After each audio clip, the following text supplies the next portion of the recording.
Techlandia is recorded at the Central Office on the East Side in Portland. Central Office is a one-stop for all your office or meeting needs. Check them out at centraloffice.com.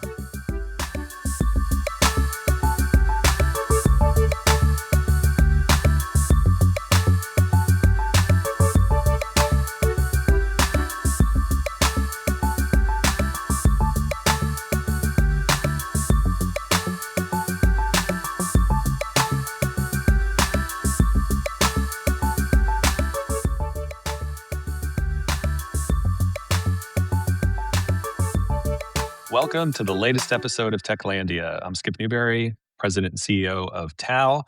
This is our regular podcast series. And with us today, we have as our guest Kabir Bhatia with Hello Every Day. Kabir, thanks for being here. Skip, my pleasure. Thanks for having me. Awesome. Well, as most people know, I like to start off by asking each of our guests to share a little bit about their professional journey. How'd you get started? What motivates you? And, bring us up to the founding of Hello Every Day. Yeah, I'm an engineer by training, Skip. As you know, I started my career as a process scientist after grad school for a company called 3D Systems that was the pioneer of 3D printing. That's relevant later in the story. I dropped that in. I worked there for a while, went back to business school, kind of fell into investment banking and finance, did that for a number of years, and went into corporate finance for a decade. That's what brought me up to Portland. That was one of the reasons that brought me up to Portland. I got a job at Nike, but I've had ties to the community going back 25 years and ended up at Nike as a divisional CFO for supply chain. And then the pandemic hit and our world all shifted. And I realized I could have a bigger impact. And I was looking for something different. So I threw myself into the startup world. Have been the CEO of a couple of different startups, one that came out of Portland State called Stone Stable, one that came out of OHSU called Auxetics. We raised a bunch of money for both of them. And then had an interesting life journey where my dad became sick and he passed away a couple of years ago. And seeing my mom be alone for the first time in her life, live alone. She lived half a mile from me, but just how to keep people that are aging in place connected became a little bit of a calling. And I started to think about that more. I read a couple of books, didn't really have a good solution, but wanted to know more about that and was fortunate to meet with two of my co-founders. And that's the genesis of Hello Every Day. Nice. I always love hearing origin stories about different companies, and oftentimes it's about something personal that someone encounters, right? Yeah. It's like a lived experience challenge that kind of hits you in the face. Yeah, I'm wondering, when you were spending time at Nike and then previously in finance and investment banking, did you feel like how do you know you're ready to start your entrepreneurial journey? Like what was the thought process for you, rising to the level of divisional CFO at Nike and then saying, you know what, I'm going to go jump into startups. Like what was that process for you? Yeah, the genesis of that started way back when. One of my role models is my dad's brother, who has been an entrepreneur most of his career. My dad, on the other hand, was always a company man. He grew to be president of the company that he was at, and the contrast was always very stark. And it's always been part of my DNA. And I think one of the key elements of being an entrepreneur is getting comfortable with the risk that comes with both not having a steady paycheck, but also making a bet on something that you think is going to pan out. And I think everyone has a different risk appetite and everyone gets to that point at a different point in time. My brother became an entrepreneur 10 years before I did, and he'd been trying to convince me for a while that I could have a really good impact as an entrepreneur. But coincidentally and interestingly, one of the reasons why we moved up to Portland, there were four strategic reasons. One of them was because I could see myself being entrepreneurial, and it was harder to do that in SoCal. And it was a little bit easier to do that in Oregon, partly because we have a support system here, partly because it's a little bit lower cost of living. but it felt like I was biding my time to get to that point. Yeah, that makes a lot of sense.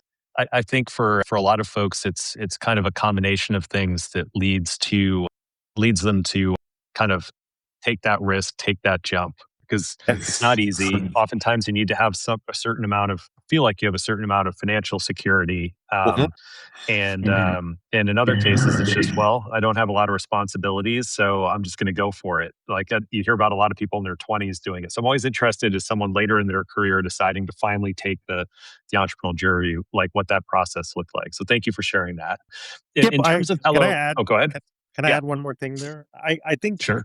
I think it's a little bit of a misnomer that entrepreneurs start off early. The average age, based on data that I saw 7 years ago, the average Mhm. age of an entrepreneur when they get started in the United States is in their mid 40s.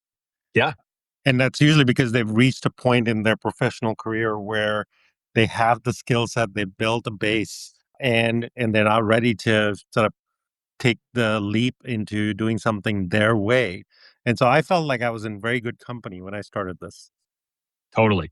Yeah, I like that question, and especially whenever I come across someone who started, a little bit later, is it kind of allows for a debunking of the myth of, especially in tech, that founders need to be kind of in their 20s, and if you're somehow a little bit older than that, you've missed your window of opportunity.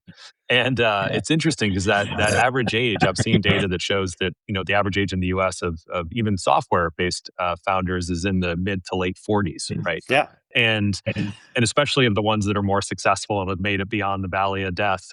But you're right. I think right now we're seeing a lot of change too with artificial intelligence and other forms of disruptive technology that are essentially requiring that you have some deep domain expertise to be able to know what to build and how to kind of build a moat around that service offering or product offering. So it'll be interesting to see as this goes, like where it trends. It could trend even older over It time. could. We'll see. Yeah. So, wanted to talk a little bit about kind of what you're seeing in the healthcare space. Talk about disruption, right?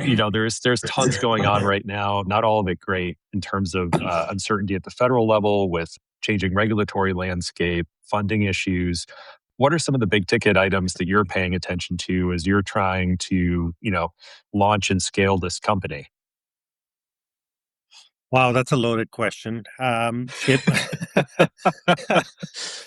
Well, I think I so I've been in the broader healthcare space. Hello Every Day is more in the wellness space than in the healthcare space, but Hmm. both Auxetics and Stone Stable were definitely in the healthcare space. We were enabling innovation in various capacities. And I think the pandemic kind of changed a lot of stuff, right? We from all the way from, it used to be that FDA meetings were always in person, and now you were trying to do an FDA meeting with remotely with a bunch of black boxes that with no cameras on, and trying to read the room where you couldn't really read the room, all the way to how things get funded, to how talent is available. One of the things that I've been the biggest beneficiary of across all three companies is having access to talent that otherwise would never have been available to small companies like ours because they were in a remote part of the country or they were in a different part of the country. I remember when we raised our seed round at Auxetics and we wanted to have a kickoff meeting. We had engineers all up and down the West Coast, including one on the East Coast. And we were trying to figure out how to get people together to do a 2-day kickoff so we could get our ducks in a row and accelerate the work. And all the engineers were like, well, we don't want to get on an airplane. Like, why can't we do this over Zoom? And we're like, yeah, I guess we could do it over Zoom. So having the tools to, and really discarding stuff that we were taught had to be done that way has become a really big enabler for us across all three companies. And it's allowed us to do things that were well above our weight class. And I use the other piece that's also becoming really important in the healthcare space, but just broadly, are the tools that are available now for startups that otherwise required enterprise level capabilities, Hmm. all the way from, I know TAO and we use Outseta as a CRM, and that's a great example. It's Outseta is founded by three entrepreneurs who said, CRMs can be way more asset light than traditional CRMs are. And they've been really successful at that, especially for subscription driven businesses. So having access to tools that otherwise would be super expensive, Canva has been a big add on for us as well. We design our own flyers and brochures, but we can turn them around in a day versus relying on somebody from the outside to be available when we need them to.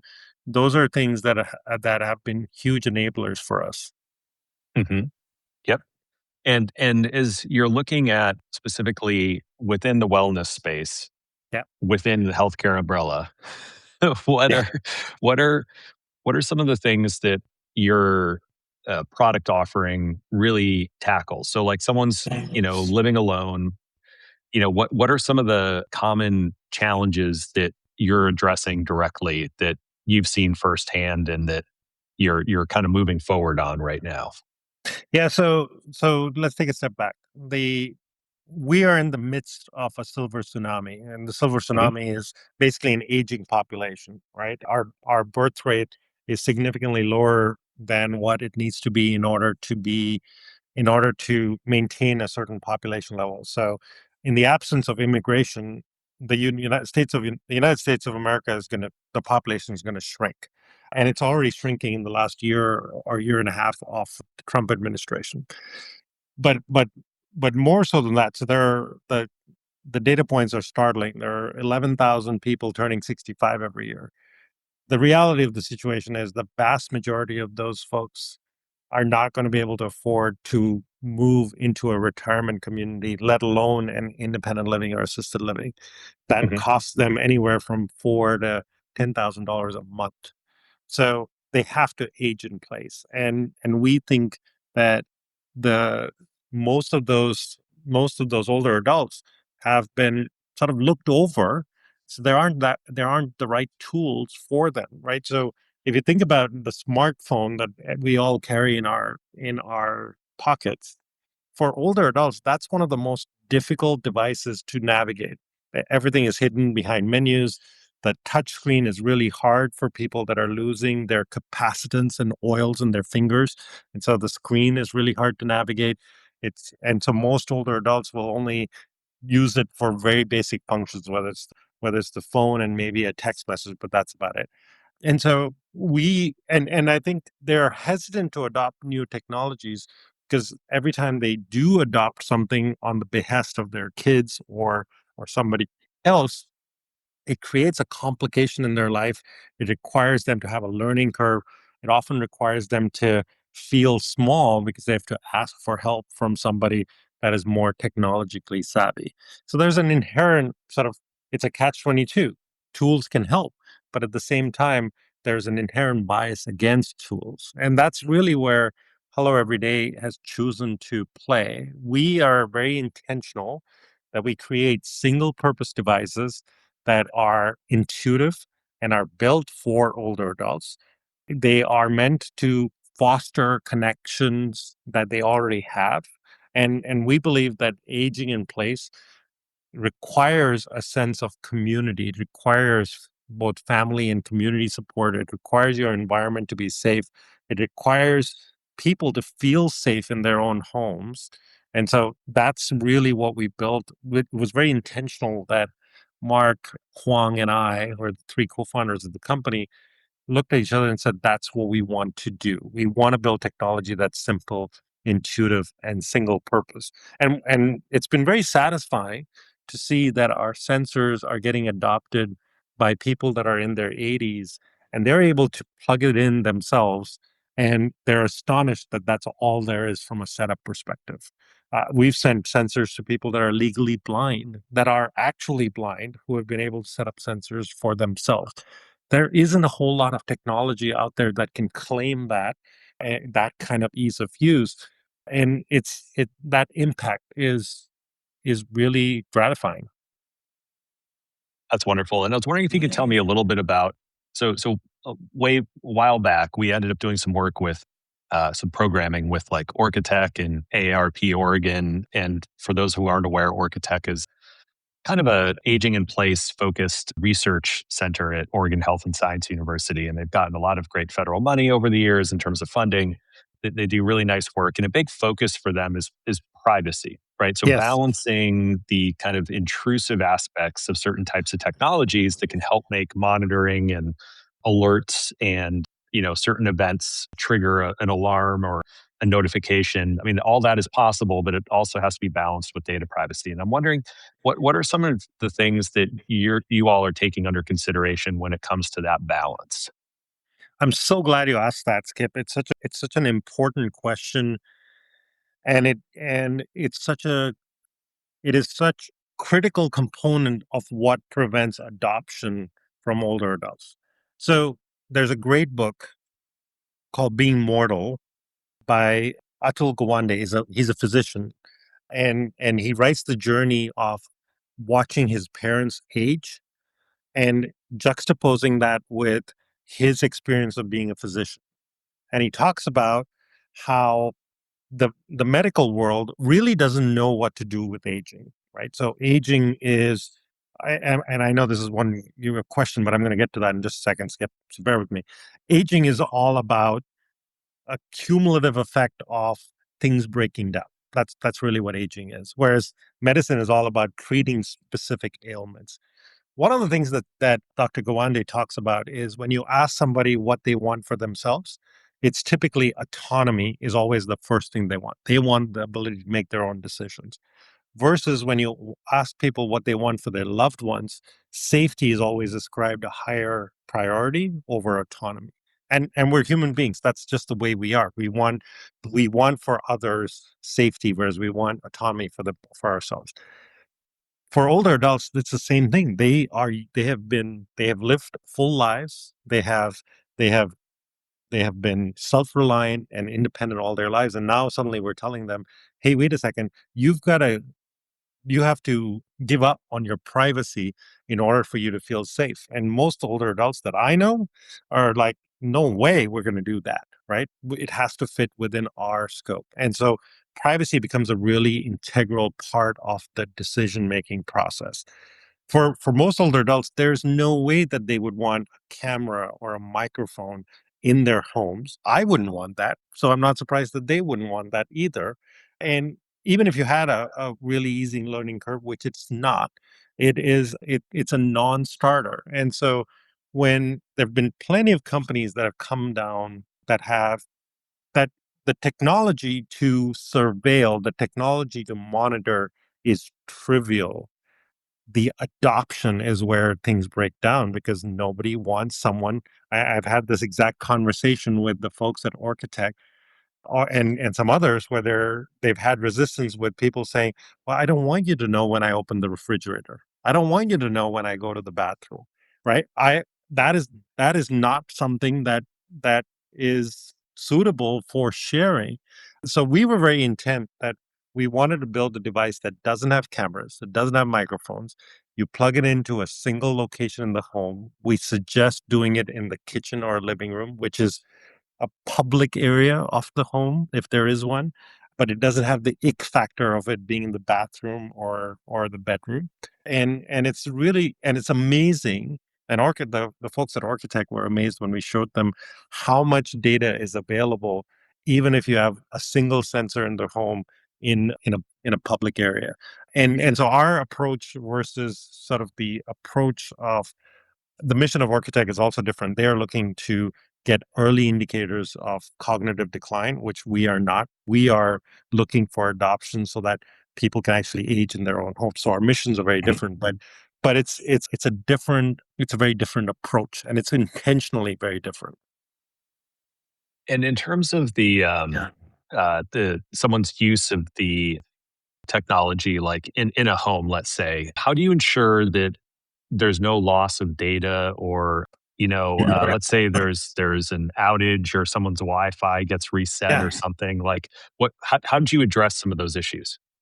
Well, first of all, you don't need Wi-Fi for our device. Our device comes with a cellular modem built in. We learned that very early on when we were doing beta testing, and one of our beta testers changed their router, and suddenly their device went offline. We're like, and they happened to be in Corvallis, and it was the light bulb moment where we cannot support devices that are over Wi-Fi, because now we have no way of configuring that device for a new router or for new password. And most older adults that we go and talk to will struggle to figure out what their Wi-Fi password is. They have no idea, right? Somebody set it up for them, and that's about it.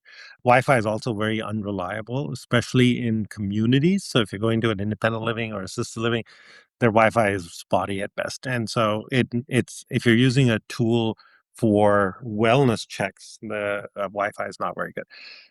Having said that, so our device doesn't have that. So let me just quickly explain sort of how it works. You plug our sensor into a kitchen or an outlet. All you've got to do is plug it in. There's nothing to configure because it's already plugged. As long as it gets cellular reception, you're all set. And then you can designate up to 5 people to receive text notifications. We operate over text. There's no app to install. There's no passwords. Via text or via email to get a notification. And you can customize the privacy level of those 5 people. You can set some to only get a notification if there's something wrong. And something wrong is usually, hey, there's been no activity for a period of time. The temperature in the house is way too high or way too low because the furnace has gone out or the air conditioning has gone out and we've had a climate event, or that the sensors stop reporting. And the sensors stop reporting or it's gotten unplugged is not an emergency, but it's a data point that suggests that maybe they've lost power. And if it's during a climate event, then it could be dangerous. So that's kind of why we send out an alert. So you can customize that versus for people that are close family members, you can designate them to see the hourly information. And what we find is for people who are living alone, their family members are often inherently concerned about them if they have that kind of a relationship. And so getting that daily text, and I can tell you from my own personal experience, my mom was our first beta tester, not surprisingly, and she's had a sensor since. And I look for that first text in the morning that tells me she's up and around. And I'm like, great, she's gotten started with her day.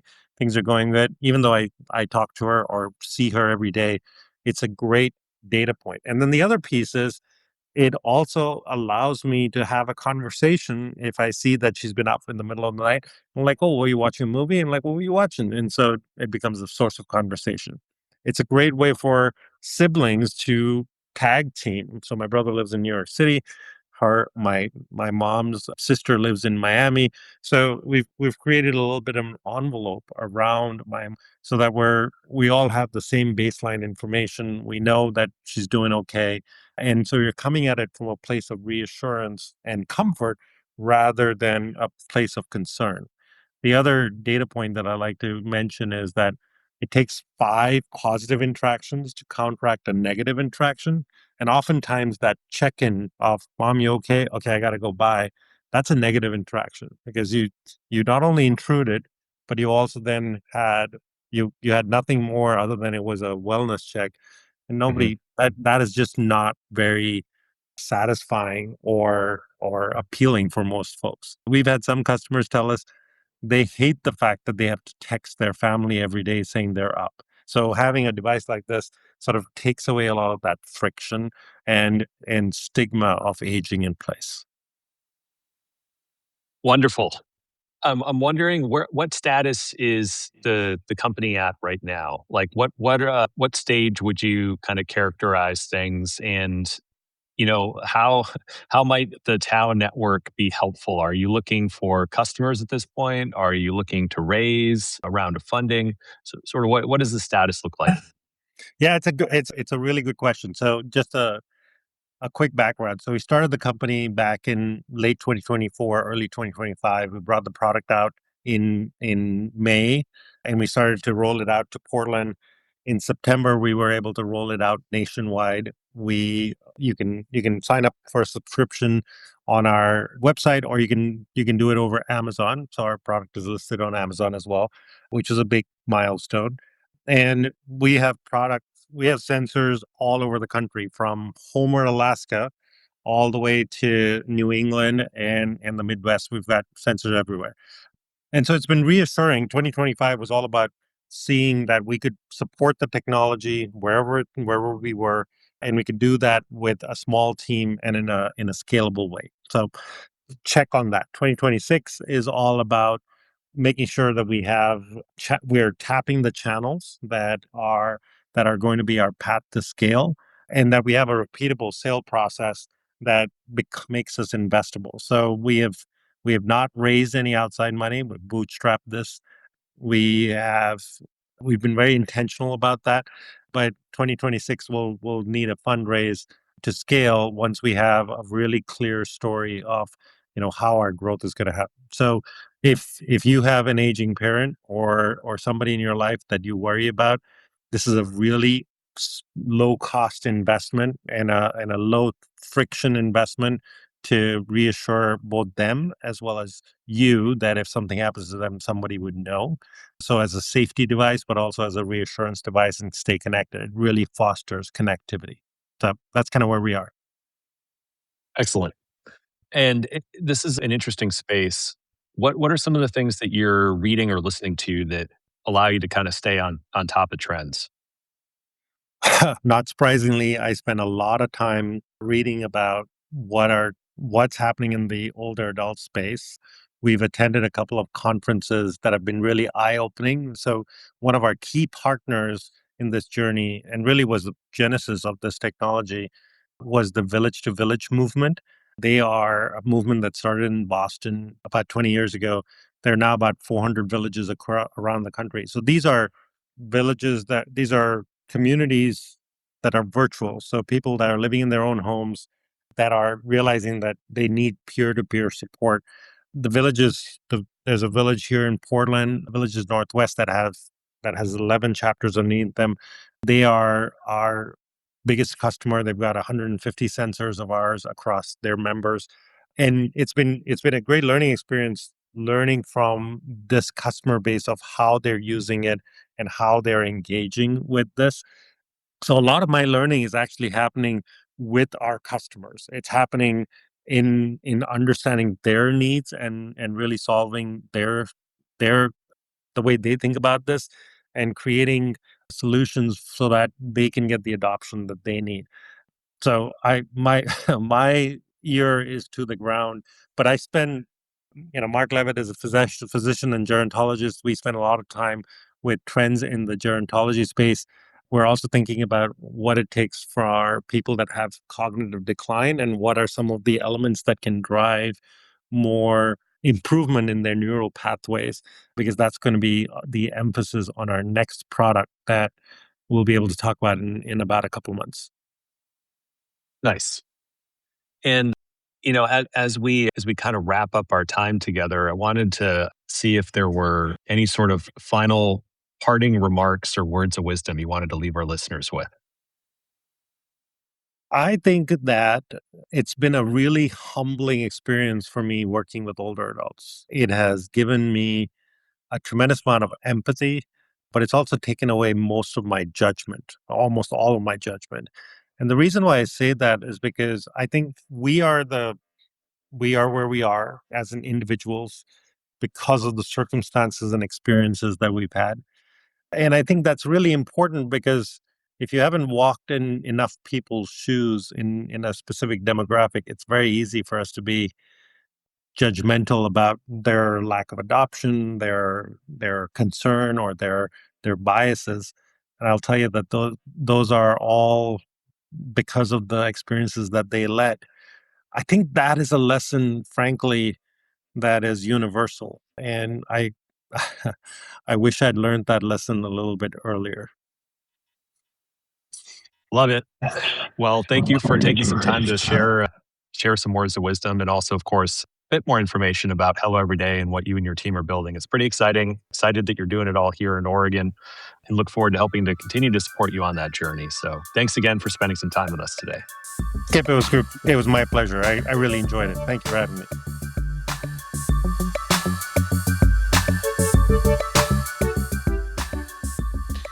That's a wrap on this episode of Techlandia, the podcast, where innovation meets insight. If you enjoyed today's conversation, don't forget to follow us, leave a review, and share it with your fellow tech explorers. You can follow us at techoregon.org for updates and more tech-fueled content. Until next time, stay curious, stay connected, and keep building the future.